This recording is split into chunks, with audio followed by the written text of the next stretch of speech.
parang napakapalapit sa kanila. Kasi di sila nag-drive. Hindi, parang naalala ko talaga doon. One time, sobrang broke as fuck na. Parang Nag-message. pati siya, tapos nag-message na ako. Ay, God, gusto ko na sa ganito. Parang magiging bridge lang ako. Parang magka-discarte. Tapos parang hindi ata naging successful. Binigay niya ng discarte damit. Daily flight. Daily flight. Seller ka? Ako yung recta Hindi na seller. Pinahawak ko siya ng damit talaga. Wala siyang nilalabas na pera. Regular sa Pasay, sa Pasay, damit. Kita lang siya. Sa'yo ka sa kanya.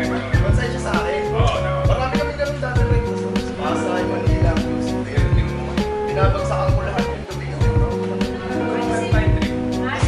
Wala pang Gcash noon. Pag kolektahan ng pera, Parang drag game din talaga, t-shirt lang, no?